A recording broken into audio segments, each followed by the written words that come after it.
A continuación en este video veremos la recopilación de dos temas muy importantes, la psiquiatría forense y los síndromes cerebrales orgánicos, con la participación de las estudiantes Kendi Sánchez, Ashley Muñoz, Sandra Guarín, Nori Zamudio, Natalie Ortiz. Primero que nada comenzamos diciendo en este video explicativo es que para dar a conocer el resumen de dos temas muy importantes que hemos tocado durante el periodo de clases, que son los temas ya mencionados antes, la psiquiatría forense y los síndromes cerebrales, en donde queremos seguir aumentando el conocimiento sobre estos temas tan importantes y tan esenciales. De esta manera buscamos tener un objetivo específico y muy amplio sobre los conceptos y las funciones generales, estos dos temas que acapararon la clase. Dentro de la psiquiatría forense encontramos que es la que se encarga del estudio, la prevención, tratamiento y rehabilitación de los trastornos, mientras que los síndromes cerebrales vendría siendo un trastorno neurocognitivo. La psiquiatría forense y sus inicios.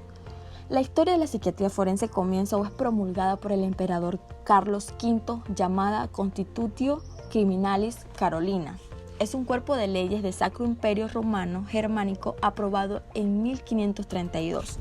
Es considerada el primer cuerpo de derecho penal alemán. 1532. En este momento la psiquiatría forense comienza como disciplina al servicio del derecho. Aquí nace el forense al exigirse la asistencia de un perito médico como un fiscal psicosomático. Este es designado de oficio en los casos de homicidio, envenenamientos, abortos o simplemente para determinar si el procesado está o no loco.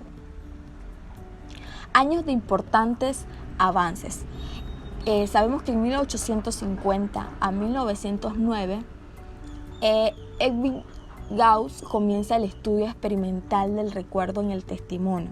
En 1822 a 1911 Galton inventó las pruebas y coeficientes estadísticos. En 1505 Vienne y Simon inventaron el primer test de inteligencia y proponen el concepto de edad mental. Aquí podemos ver algunos recortes de imágenes que muestran el inicio de lo que fue la psiquiatría forense. Tipos de enfermedades. En este punto importante podemos decir que existen un montón de enfermedades, pero estaremos resaltando solo algunas y por lo general son las más comunes. La depresión actualmente es muy conocida aún dentro de nuestro país. Y la depresión es el trastorno emocional en que los sentimientos de tristeza constante y una pérdida de interés en realizar diferentes actividades. La psicosis no afectivas es un trastorno mental grave parecido a la esquizofrenia y se caracteriza por las anomalías del pensamiento, de la realidad y de la percepción del yo, las emociones del lenguaje y la comida. Y por último tenemos la distimia. Es un tipo de depresión continua y crónica y causa la falta de interés en las actividades diarias, tristeza, baja autoestima, irritabilidad o enojo excesivo, cansancio y falta de energía, desesperanza. La clasificación según la Organización Mundial de la Salud. La CI vendría siendo el retraso mental, taxonomía psiquiátrica.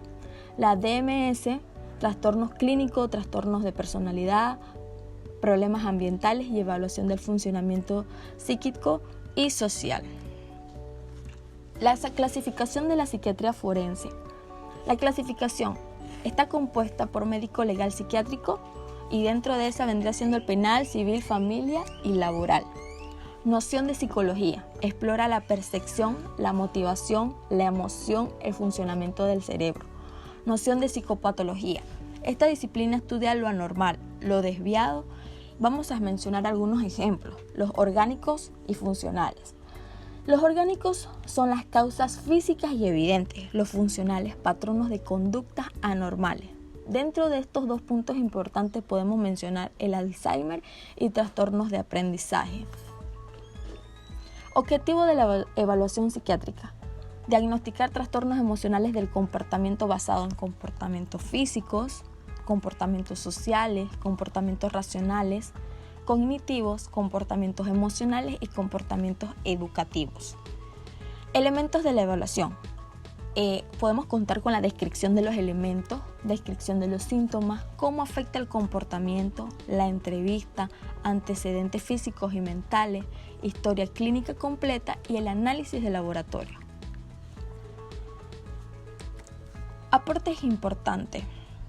Maxwell Jones, para los años en Inglaterra, puso en práctica una experiencia de comunidad terapéutica. Comienza a usarse el concepto de psiquiatría comunitaria y comienza a incluirse la rehabilitación de los pacientes con actividades laborales de tipo industrial. Comenzaba el declive del modelo asilar, lo que significa una transformación en los servicios de salud mental y que de ahora en más permitirán la salida de sus pacientes del hospital, y consideró la resocialización como un elemento relevante dentro del tratamiento. Los síndromes cerebrales orgánicos. ¿Qué es un síndrome cerebral? Dice que es un trastorno neurocognitivo que disminuye la función mental, conocido como un TMO en la psiquiatría. La clasificación y las causas. La clasificación hay agudo y reciente. Las causas: lesión cerebral por traumatismo, afecciones respiratorias, trastornos cardiovasculares, trastornos degenerativos y demencia de origen metabólico. Las características: agitación, confusión, pérdida de función cerebral a lo largo plazo, demencia, pérdida grave de la función cerebral, corto plazo, delirio. Algunos ejemplos que podemos mencionar es la ebriedad, la epilepsia. En la ebriedad se da por el consumo excesivo del alcohol, que entra rápidamente al cuerpo y el hígado no lo asimila. Hay alteración psicológica y psíquica, cambio de comportamiento, pérdida de coordinación, euforia, enrojecimiento de la piel, pérdida de equilibrio, descoordinación muscular, se torna violento, náuseas y vómito. Estos son algunos de los síntomas que causa la ebriedad. Pero ahora lo vamos a ver del aspecto médico-legal. Se rinde informe a las autoridades competentes si hay enfermedades neurológicas por consumo de droga o alcohol. Se revisa la historia clínica para comprobar si existe y existió enfermedad que pudo causar en comportamiento, así ver el grado de culpabilidad. La epilepsia. Eventos eléctricos en el cerebro, se interrumpen las señales eléctricas y se afectan las sensaciones. Pueden ser recurrentes y no provocadas. También pueden afectar otras partes del cuerpo. Tipos de convulsiones. Convulsiones focales que se dividen en con pérdida de conocimiento, con alteración de conciencia y generalizadas. Podemos mencionar las crisis de ausencia, crisis tónicas, crisis atómicas, crisis clónicas y crisis mioclónicas, crisis toniclónicas.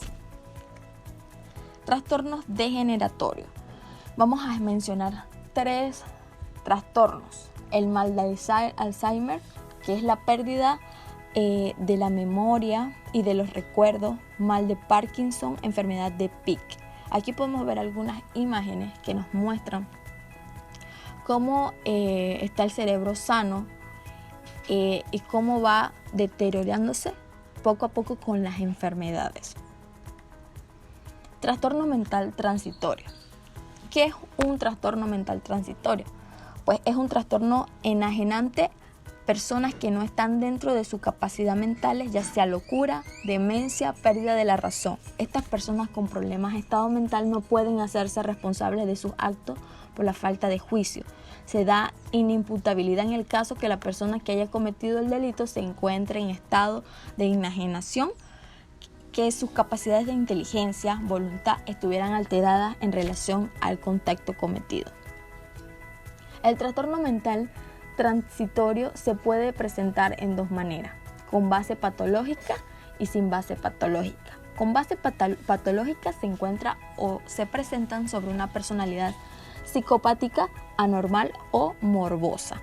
Y sin base patológica se encuentra en episodios mentales anormales, pero no morbosas, y es causada por la ingesta de alcohol, embriaguez patológica, consumo de droga y síndrome de abstinencia. Está en el sector de responsabilidad criminal. Es importante resaltar esto porque al tiempo de cometer la infracción penal a causa de cualquier anomalía o alteración psíquica, no puede comprender la ilicitud del hecho o actuar conforme a esta comprensión. El trastorno mental transitorio no eximirá de pena cuando hubiese sido provocado por el sujeto con el propósito de cometer el delito o hubiera previsto o debido prever su comisión. el que al tiempo de cometer la infracción penal se halle en estado de intoxicación plena por el consumo de bebidas alcohólicas, drogas tóxicas, estupefacientes, sustancias psicotrópicas o se encuentre bajo la influencia de un síndrome de abstinencia a causa de su dependencia de tales sustancias que le implica comprender la ilicitud del hecho y comprensión. El que por sufrir alteraciones en la percepción desde el nacimiento, desde la infancia, tenga alterada gravemente la conciencia de la realidad. El que obre impulsado por miedo insuperable. El aspecto médico-legal en el Código Penal señala en el artículo 36, no es imputable quien, al momento de cometer hecho punible, no tenga la capacidad de comprender su ilicitud o, en caso de comprenderla, de autodeterminarse de acuerdo con esa comprensión. En el artículo 38, actúa con imputabilidad disminuida quien, en el momento de la acción u omisión, no posea completa capacidad de comprender el carácter ilícito del hecho. Retardo mental.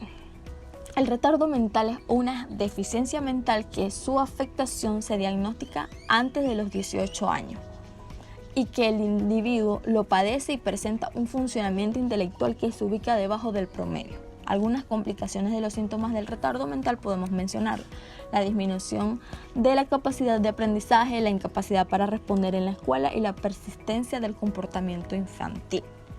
En el aspecto médico-legal son aquellos sujetos con enfermedades mentales totalmente incapaces para conocer el valor de sus actos o en que sus incapacidades de tener su voluntad o que su poder de inhibición es deficiente. Criterios psiquiátricos en su determinación. Los psiquiátricas clasificación las enfermedades y trastornos mentales en función de una serie de criterios. Este sistema permite que se puedan comparar los diagnósticos y se pueda proporcionar a los pacientes un nombre o una etiqueta que, si bien a veces puede comportar cierto estigma si se utiliza mal, bien utilizado es un sistema de control de calidad. El paciente puede contrastar con otro profesional si el diagnóstico que se le está dando es el correcto y si el tratamiento está bien también. Los psiquiátricos lo que tenemos es un sistema de criterios, diagnósticos que utilizamos y que permite aumentar la fiabilidad del diagnóstico. Este sistema se llama DSM, como anteriormente lo hemos mencionado. A continuación vamos a estar hablando sobre las recomendaciones de psiquiatría forense. La psiquiatría forense como el conjunto de nociones médico-legales psiquiátricas que tienen importancia en el derecho y que se relacionan con algunos aspectos de la capacidad mental psíquica, debe ser ejercida por un psiquiatra clínico que posea un conocimiento jurídico de lo que la ley exige de él y de cómo puede transformar sus conocimientos médicos y psicológicos en aplicaciones jurídicas. Esto es muy importante saberlo porque esta es la función de la psiquiatría forense. El entendimiento de la perspectiva género sensitiva es lo que va a permitir comprender los desórdenes traumáticos y la dinámica que se da en los casos de violencia doméstica, abuso sexual y el incesto, que toca tanto a la ley como a quienes tienen que valorar las secuelas de estos delitos en las víctimas y que desde otra perspectiva no podrían ser bien entendidos, ni detectados, ni tratados. Esto implica que debe darse una sensibilización hacia esa perspectiva de quienes hacen las leyes y de quienes las interpretan, así como los otros campos auxiliares de la ley como la psiquiatría forense. Seguimos con las recomendaciones. Es conveniente reflexionar hacia dónde conduce el pragmatismo como legitimador de conceptos verdaderos por sus consecuencias beneficiosas. La persona de la salud mental debería analizar quiénes son los beneficiarios de la validez de determinados conceptos, a la luz de los cuales habrá de categorizar como desviada una conducta. Esto es patologizar un ser humano. Estos mecanismos son conscientes e inconscientes y pueden tener su origen en el pasado del individuo y más adelante consigna el delito es un hecho humano determinado por un juego de factores y mecanismos psicológicos internos, endógenos y externos ambientales. La recomendación sobre el tema de los síndromes cerebrales. En recomendaciones colocaremos algunas exploraciones, complementaciones, estudios psicométricos. Indudablemente, ante la sospecha de retraso mental es obligado el estudio del nivel cognitivo. Para ello, podremos hacer uso de numerosas herramientas. Inicialmente, para el pediatra puede ser orientativa la realización de dibujos, escritura libre, informes escolares o la valorización de habilidades motrices, actividades repetidas, estabilidad sobre un pie, etc. Estas tareas ponen de manifiesto con frecuencia las dificultades de pacientes con un retraso mental leve y con un nivel intelectual límite que han pasado inicialmente desapercibidos. Como anteriormente explamado, una de mis recomendaciones personales es que cada persona desde pequeño pueda tener un proceso o una supervisión de médicos profesionales para el estudio de síndromes cerebrales que a lo largo de su vida padecen desde niño, y como no hay un seguimiento continuo se desconoce que el individuo padece de un síndrome. En conclusión general, podemos decir que en este análisis general de ambos temas muy importantes e interesantes que son la psiquiatría forense y los síndromes cerebrales orgánicos, logramos ver el estudio a profundidad de ambos temas, la psiquiatría forense y sus estudios, y el papel importante que juega al momento del estudio de algún caso delictivo donde cualquier tipo de enfermedad mental influya el diagnóstico profesional, la revisión de cada individuo y los causantes de los mismos. Podemos decir que los síndromes cerebrales orgánicos también juegan un importante papel dentro de lo que corresponde a la ley, ya que muchas personas que parecieron individuos normales padecen de enfermedades generalizadas por los síndromes cerebrales que van disminuyendo la función mental debido a esta variante. Por lo tanto, para ambas definiciones o problemas existen profesionales de la salud que pueden dar un diagnóstico profesional y con los resultados existentes y concretos, entonces se dará definición total a un caso legal donde esté involucrado estos tipos de enfermedades que por lo general es en varias personas que muchas veces cometen delitos. Entonces, en médico legal tiene una resolución final. Muchas gracias.